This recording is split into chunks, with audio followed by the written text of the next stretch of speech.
Are you wanting more defined shoulders, so when you get into a strapless dress or you wear a vest top, you feel absolutely incredible and you feel super confident? Are you wanting those type of arms that women look at you and think, wow, her arms look incredible, I would love to look like that? You know, with the likes of Jennifer Aniston and Jennifer Lopez, these women have bodies that women would kill for and would love to have their arms. Well, in this video, I'm going to be walking you through 3 of the best exercises that you need to include in your workouts if you're wanting to build nicely shaped, defined shoulders so you can start oozing confidence too. And before we dive into these 3 exercises, there are 4 other things that you need to know first. Number 1, if you're wanting more defined shoulders, hang on, someone's left this on here, I wasn't expecting that. If you're wanting more defined shoulders, what you're going to have to do is make sure that you're eating enough protein every single day. You need to be aiming between 0.8 to 1.2 grams per pound of body weight. So if you used to weigh 150 kilos, you'd roughly aim for around 150 grams of protein, give or take either side, right? That's kind of what you want to be aiming for. I would work out the 80% and the 120% of that, of the 0.8, 1.2, but there's no way that I'd actually be able to do that. I actually don't need this up here either, I need it down the bottom. So that's number 1. Anyway, number 2 is what you want to make sure is that you have a logbook or you have an app where you can track your training. Because if you're not tracking your reps and your sets and everything, then you're not going to know if you're progressing in the gym. So that's going to be vitally important. Extra vitally, that's why I said it twice. The third thing that you want to make sure that you're doing is that you want to be training pretty close to failure. You don't have to go to absolute failure, but you need to be teetering on the edge of it. Because if not, training with weights is pretty pointless. If you're not stressing your muscles, if you're not taking them out of their comfort zone, then you're just not going to see any changes in the gym. And then the 4th and final thing, and possibly the most important, you want to make sure that you subscribe to my channel because I'll be dropping loads of golden information like this on how you can improve your training, how you can improve your diet, so you can get more toned. So the first exercise we're going to dive into anyway then is going to be some cable lateral raises. So for this exercise, what we're going to be doing is targeting the medial delt of your shoulder. Now this is going to be important because this is going to give you the most shape from when looking front on in the mirror, right? Or whether you're wearing a strappy dress, talking to someone, whatever it is. This is going to give you that shape to the shoulders where it comes out and around. Too many people only focus on the front shoulder, that they don't have actual shape to their shoulders. It's just flat down at the side and then some shape at the front. We want to make sure that we have the shape around the outside as well. And one of the key exercises for this is going to be these cable lateral raises. So what we're going to do is dive into how to actually do them so you can set it up properly using the cable machine, and then we can also make sure that you're performing it effectively. Now, the reason that I like performing this on the cable machine is because when it comes to the cables versus dumbbells, I'll show you from the front first. That's what she said. What we're going to do... Did you like that one, Ryan? Good. So for this one, what we're going to do is... The benefit of having it on a cable machine is I've got tension all the way through the movement. So it doesn't matter if my arm's here, doesn't matter if it's here. I've got the same amount of tension through the muscle through the entire exercise. When you have a dumbbell, there's no weight or resistance from here to here. It's easy, right? As you know, when you use dumbbells, it doesn't get hard until you get up to this point. That's just actually screaming for another, that's what she said, joking. So it's only once you get to this point here that it actually starts to kick in and gets difficult, right? As we get further towards the top, it gets very, very hard. Okay, so when it comes to the cables, there's tension from the bottom all the way through, okay? So it stays the same and we can get a really good workout through those shoulders. So this is why I prefer cable lateral raises over the dumbbell variations. So what you're gonna wanna do is pass one side to the opposite arm. You're gonna walk to the other side of the machine, grab that side, because we want the cables to cross over. Now, what we don't wanna do is stand right next to the machine here. Because what happens is when people stand here, they push right out to the side and they use a lot of their traps through the exercise because their shoulder blades are pulled so close together. When you start to step forward away from the machine, we can start pushing your arms slightly in front of the body like so.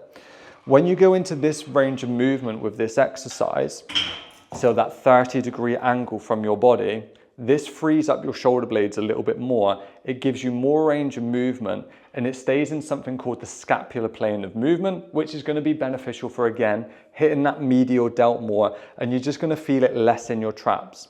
I hear a lot of women complaining that when I do lateral raises, I constantly feel it in the traps. And one of the reasons is they go out to the side. When you go in front more, it just frees up that shoulder joint better and allows you to hit that medial delt. So again, what we're going to do is step slightly in front of the machine, hands just outside of hips here. And what we want to think about doing is brushing your knuckles across the floor and up the walls like so. We don't want to lift directly up towards the ceiling because this is where you shrug and use those traps. So you're going to brush forwards up towards that top point until the cables touch the back of your arm, and then coming down nice and slow through the movement, keeping that control all the way through. Another common mistake I see people making is they start lifting up through their ribs to compensate and make it easier. What we want to think about doing is keeping those ribs pinned down through the exercise and then driving out and around into this movement. Once you get this nailed, I promise you'll feel your shoulders light up like you've never felt them before, and it's really going to give you that fullness and definition to your shoulders.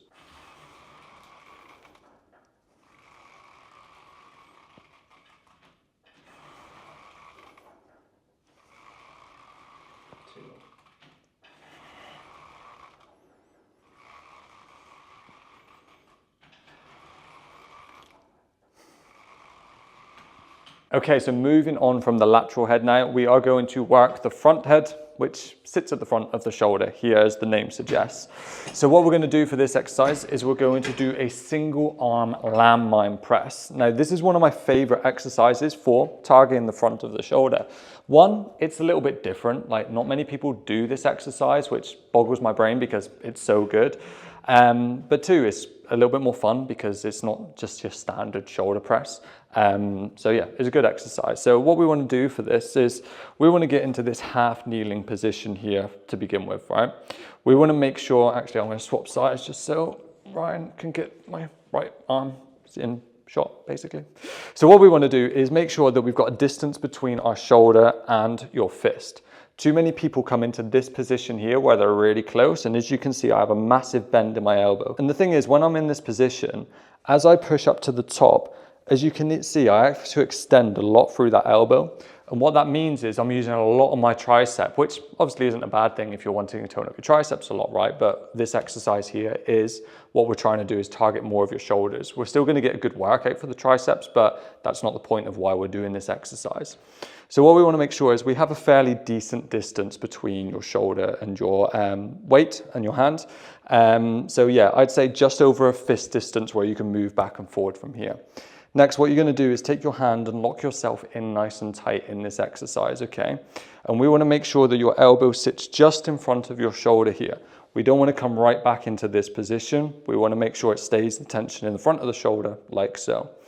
Then what we're going to do is drive up towards that top point and extend up into the air, slowly coming back down towards the bottom.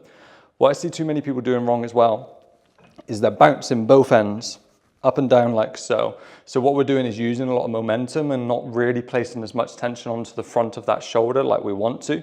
And this is why I see a lot of people struggling to tone up. It's because they just throw the weight around. They don't really think about it. What we want to do is get as much weight as possible into the front of that shoulder. And the way that we do that is by having some control through the movement. So what I want you to think about doing is slowly pushing up towards the top, getting a brief pause, coming down to the bottom, getting a nice pause here too, and then just repeating the movement up and down from here. And that goes for every exercise that we go through. Make sure you're not cheating by bouncing. The last thing that we want to be aware of during this exercise is we don't want to allow our elbow to kick out and around through the movement. We kind of want to keep that wrist, elbow, and shoulder stacked on top of each other. So we're going up and down like so, from here to here. So yeah, as you can see for this exercise, we're lining things nicely with the front of the shoulder so we can really get a good workout here. Now, when we do this exercise, we're not just solely working the front of the shoulder, like you are going to get some activation in that medial head as well, like we worked on the cable lateral raises, but it's not enough to be able to get the fullness shape that you want in your shoulders. Like I said at the start of the video, too many people solely focusing on pressing movements, whether they're doing a chest press, a shoulder press, maybe a landmine press, maybe a machine shoulder press, right? they're just always pressing and not doing enough lateral raise movements. So that's why I want to make sure that we definitely tick off that lateral raise movement first, because that's going to give the most shape to your shoulders. And then we want to make sure that we're not ignoring the other two heads, being the frontal head, and what we're going to go into in a minute is the rear head. And then we're going to be able to get a nice full look to those shoulders and be able to have, yeah, more defined arms in your clothes and strappy dresses.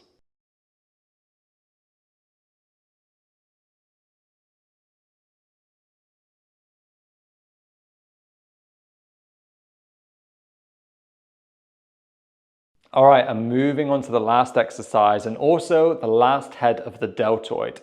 So what we've done so far is we've trained the lateral head, we've trained the front, the anterior head, and now we're going to be training the rear delt, which is probably the muscle that gets trained the least when it comes to the shoulders. And the main reason is most people don't train muscles that they can't see. Like most people look in the mirror and think like, oh, I'd like this to look a little bit better, I'd like this to look a bit better. And when they don't see the other muscles that are kind of like hidden from the mirror, they don't really train them. So don't do that. We want to be training those rear delts. But basically it's a very small muscle at the back of your shoulder here that gives you the fullness to your shoulder. You'll see a lot of people where they stand from the side and they've got like a developed front part that looks nice and rounded. Then we got this side part, but then there's just nothing at the back. It's just like completely flat and no fullness. And I see Ryan trying to see if he's got a rear delt at the moment in the mirror. And it's just something that gets undertrained. So what we want to make sure is that we're covering all three heads, okay? So we want to make sure that we're training all three of them, okay? So what we're going to do is we're going to come back to the cable machine for this exercise, for one of my favorite exercises for this. And the reason that I really like this exercise is because you can get quite a decent amount of weight into it. Rear delts are quite a weak muscle if you're trying to train them in isolation. Like you feel quite pathetic just lifting the one small plate at the top of the cable machine. Whereas with this exercise, like you're going to be using some other muscles as well to assist, but you're still going to be getting a great workout for that rear delt. So what we want to do is set the cable machine up, and then we're going to take like half a kneeling position. So what you want to try and do from here is make sure that you can kind of get a grip on the machine so you can lock yourself in. And we want to make sure that our arm is roughly at a 45-degree angle. When you get this right and you've got the weight on tension, I can already feel that pulling on my rear delt. I'm getting a very good stretch through the back of my shoulder here. And that's how I know that I'm aligning everything with these muscle fibers. When it comes to training, what we're trying to do and what the difference is to hitting different muscles is when we align the force with the direction of the fibers and they run. And the rear delts run at like a 45-degree angle, the fibers of them. So by setting it up 45 degrees, we were able to hit them. So getting into position then, what we want to do is lock yourself into the machine, 45 degrees here. And then what I want you to do is drive through your elbow back around to the side like so, okay? You're going to come up nice and slow. Allow that pull so we can get that stretch in that rear delt again. And then from here, really push down around through that elbow and back behind the body, okay?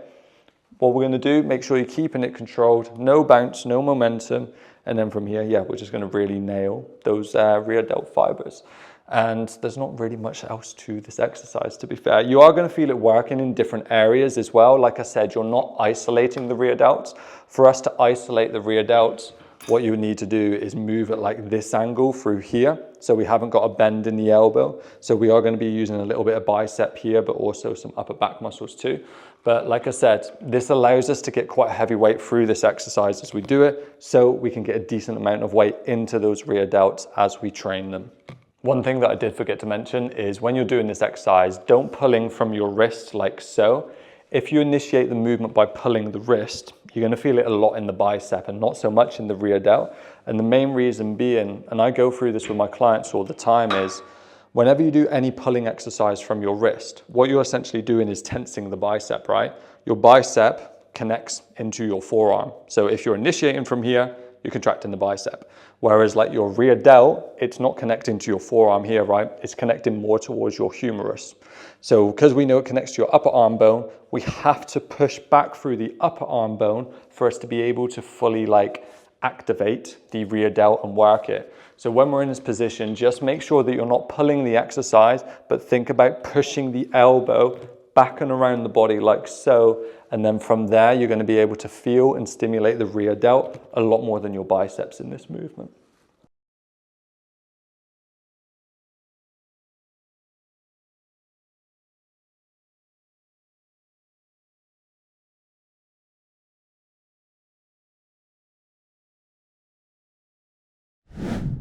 So if you start including these 3 amazing exercises into your workout routine every single week and follow all the steps that we just went through, I promise you'll start to see an amazing difference in definition to your shoulders. If you enjoyed this video and you want to learn more about how to make the best out of your workouts and how to start toning up more areas of your body, then make sure that you go and check out this video because I think that you'll find this super valuable.